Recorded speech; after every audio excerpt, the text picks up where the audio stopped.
Welcome to the Mastering the Keys series, where we'll learn how to master every key on the piano. Whether you're a music producer, a songwriter, or just looking to improve your musical skills, being able to play in every key is important because it allows you better control over the sounds and emotions that you can create with your own music. Many people believe that each major and minor key has its own unique feelings that are associated with them, so let me know what you feel from this one down in the comments below.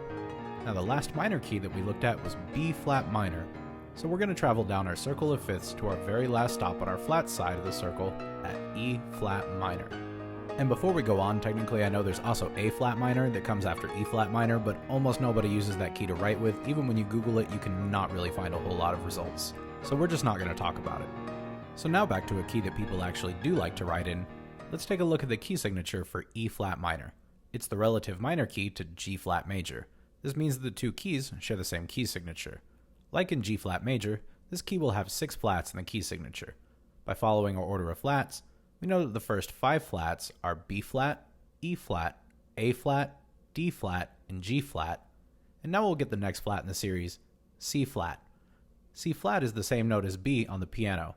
They go by different names, but they have the same pitch and they're played on the same key.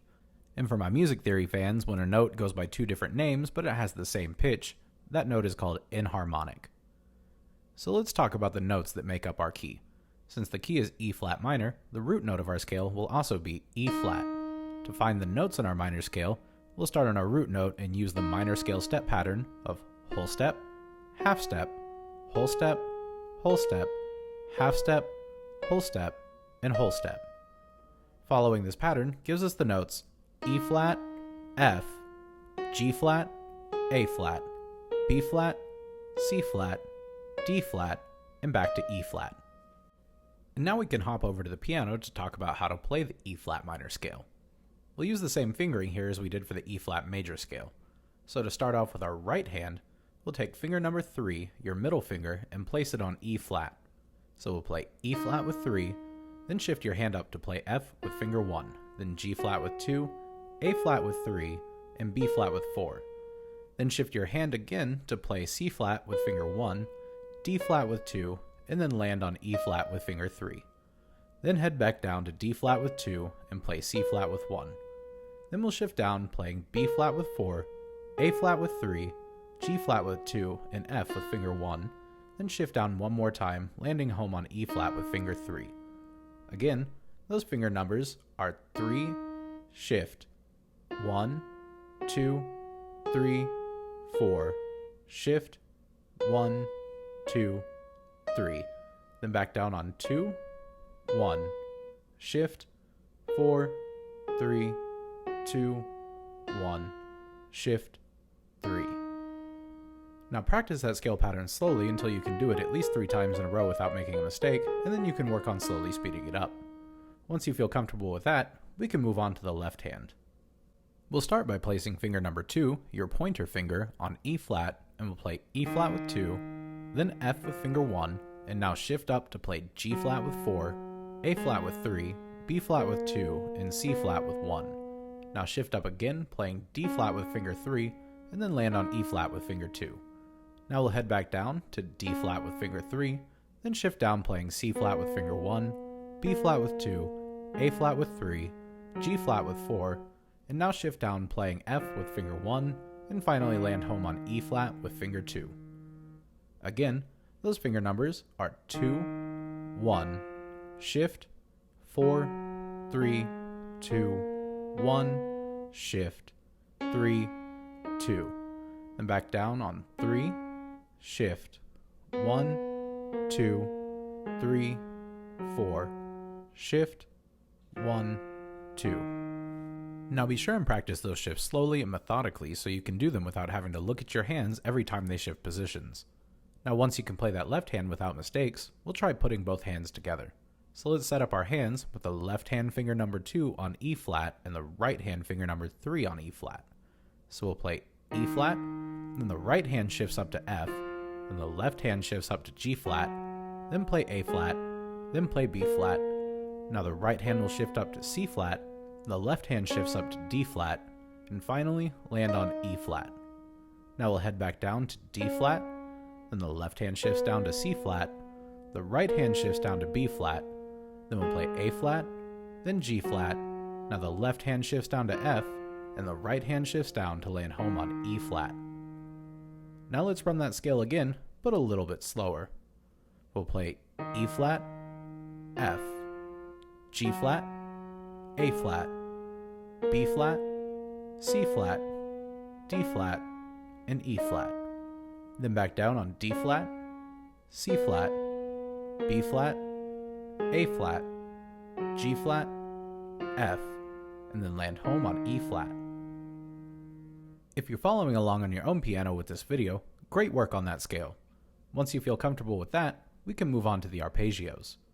Arpeggios are just runs that play the root, the third, and the fifth notes of the scale.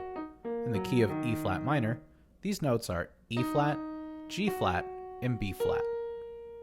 So since all three notes are played on black keys, we'll use our classic 1, 2, 3, and 5 finger pattern for this one. Now looking first at the right hand, we'll start with finger 1 on E flat.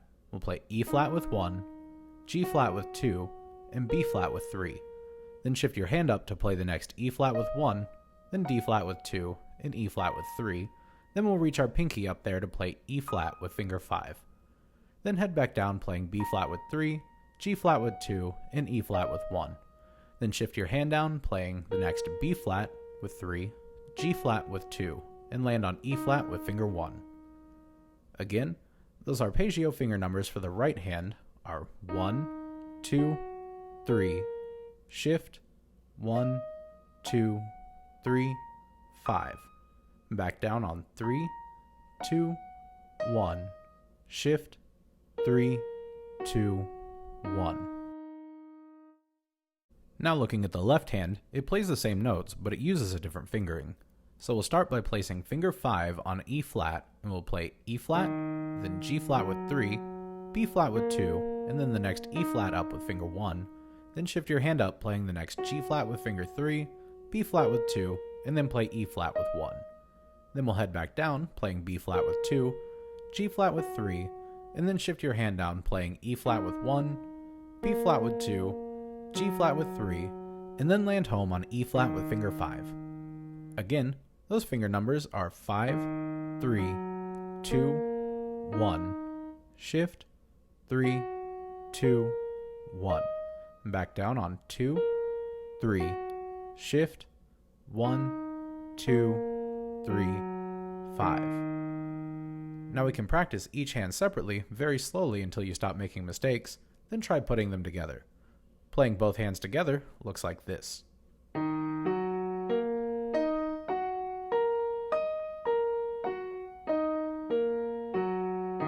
Now if you're following along on your own, awesome job with those. I think that it gets easier from here on out, so just stick with it a little while longer. And now we can talk about the E flat minor chord progression. We go through and play that minor 1, minor 4, and major 5 chord progression because these are the most common chords in pretty much any piece of music or any song that you'll want to learn or to write. With just these 3 chords, you can very easily make your own music.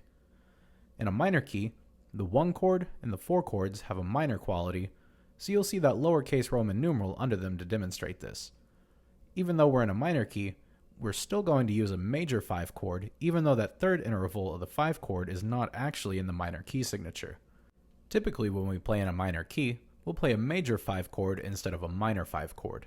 There are music theory reasons why this typically happens, but they all pretty much boil down to it sounds nice, so that's just how we're going to do it. If you want to learn more about why we actually do it like that, check out my Intro to Music Theory playlist, which is pinned down in the comments below. So the minor 1 chord of E flat minor is spelled E flat, G flat, and B flat. The minor 4 chord is A flat minor, spelled A flat, C flat, and E flat. And our major 5-7 chord is B flat 7, which is spelled B flat, D natural, F, and A flat. Again, that D, which is the third of our B major chord, is natural because we typically use a major 5, even when playing in a minor key. So for the sake of making this chord progression even easier to play, we'll invert that minor 4 chord to its second inversion, which means the chord is going to be stacked on the second note above the root of the chord. This means that we're going to swap our notes around in our minor 4 chord to now have it spelled E flat, A flat, and C flat.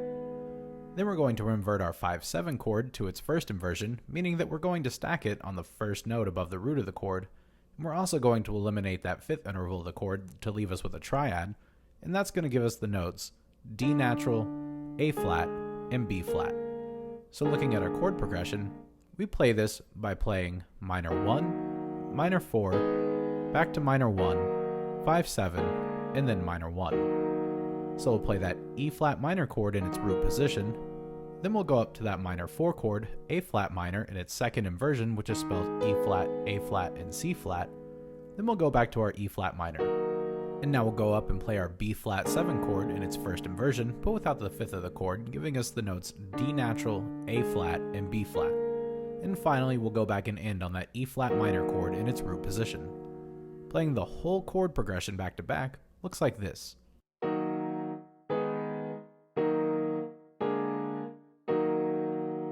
Now, if you're following along, great job making it through those. There's just one last thing to talk about before truly mastering the key of E flat minor, and those are the inversions. These are just different ways to stack the E flat minor chord. Starting first in the right hand, we'll play that E flat minor chord with E flat, G flat, and B flat using the classic 1, 3, and 5 fingering. Then we'll play the first inversion of the E flat minor chord by moving finger 1 up to G flat, so we'll play G flat, B flat, and E flat with fingers 1, 2, and 5.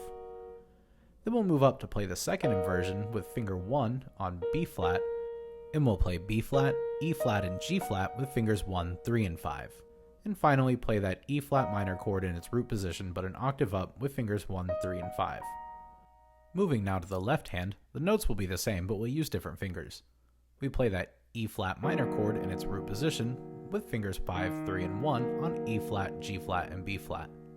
Then shift up to the first inversion, putting finger 5 on G flat, and play G flat, B flat, and E flat with fingers 5, 3, and 1 again. Then move up to play the second inversion by putting finger 5 on B flat, and we'll play B flat, E flat, and G flat with fingers 5, 2, and 1, and then finally move up one last time to play that root E flat minor chord with fingers 5, 3, and 1. Now practice each hand slowly, and then try putting them together, which will look like this.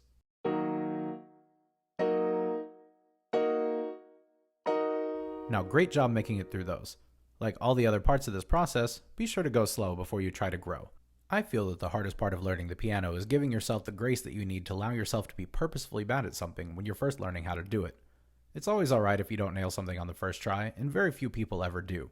Just learn to enjoy the process of learning and growing your new skills. So now let's put together everything that we've learned in this video.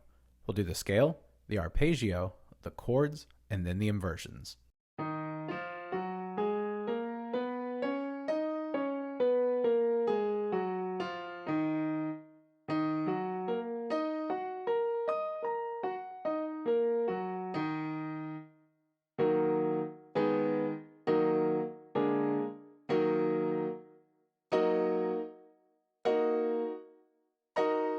Now congratulations on mastering the key of E flat minor.